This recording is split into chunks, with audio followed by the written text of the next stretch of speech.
L'événement de Mubahila, deuxième partie.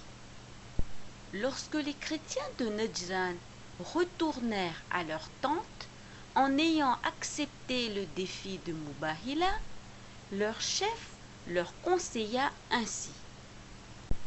Demain, si Mohammed sort de chez lui accompagné des membres de sa famille, vous n'accepterez pas le Mubahila.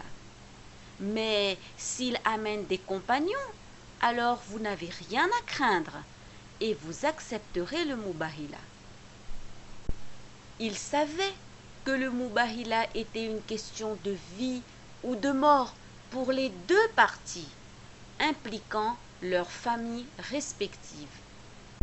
Si le saint prophète sallallahu alayhi wa sallam avait le moindre doute quant à la vérité du message de l'islam, il n'aurait pas lancé le défi du Mubahila aux chrétiens.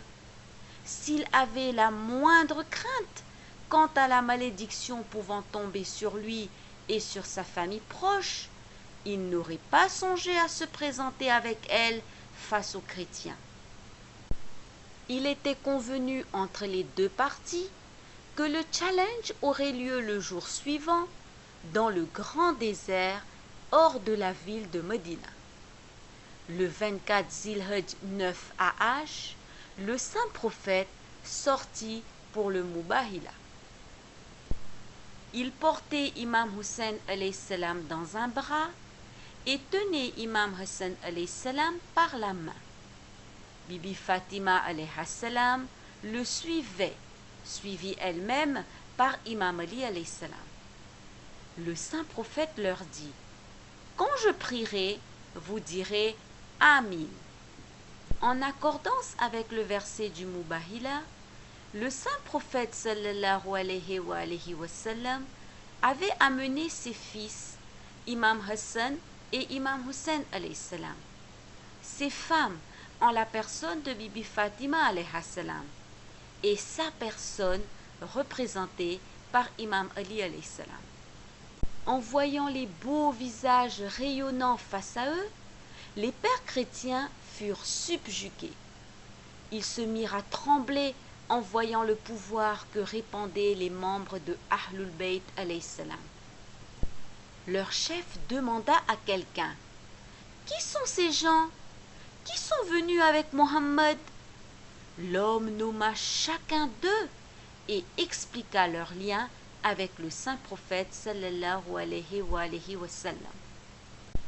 Il ne put se retenir plus longtemps et il clama: par Dieu, j'ai en face de moi de tels visages que si elle demandait à Dieu de bouger une montagne, Dieu Tout-Puissant bougerait la montagne pour eux. Ô peuple de Najran, si vous défiez Mohammed en appelant la malédiction sur les menteurs, laissez-moi vous prévenir que vous tomberez tous et pas une seule âme ne restera sur terre. Je pense qu'il serait préférable pour nous de céder à eux et de les obéir. À ces mots, le saint prophète remarqua: par Dieu, si les chrétiens de Najran osent nous défier, ils seront transformés en singes et en cochons. Le feu se propagera sur eux. Lorsque les pères chrétiens revinrent de Mubahila, le saint prophète leur donna deux alternatives. Ou bien ils reconnaissent l'islam, ou alors ils signent un accord. Les chrétiens ne pouvaient pas accepter l'islam. C'est pourquoi un traité fut signé. Le traité stipulait les causes suivantes. 1. Tous les ans, les chrétiens de Najran remettront au gouvernement islamique 2000 vêtements, chaque pièce valant 40 dirhams. 2. Ils fourniront également 30 chevaux, 30 chameaux, 30 armures et 30 lances, provisoirement à l'armée musulmane, au cas où le saint prophète en aurait besoin lors d'une bataille. Le traité fut dicté par le saint prophète, écrit par Imam Ali et signé par 4 compagnons du saint prophète en tant que témoins. En plus des clauses citées ci-dessus, le traité comportait ces termes. Le peuple de Najran restera sous la protection d'Allah et du saint prophète. Leur vie, leur religion, leurs terres et leurs propriétés resteront intactes et il sera de la responsabilité de Allah subhanahu wa ta'ala et du saint prophète sallallahu alayhi wa sallam de les protéger. Ce traité concerne tout le peuple de Najran, qu'il soit présent ici ou non, qu'il soit membre d'une tribu ou dépendant d'eux, qu'il soit esclave ou serviteur. Aucun changement ne sera opéré quant à leurs droits et privilèges. Une des conditions essentielles du traité fut que le peuple de Najran ne pratiquerait pas l'usure, prêt avec intérêt, de quelque manière que ce fût. Autrement, le saint prophète sallallahu alayhi wa sallam romprait les termes du traité.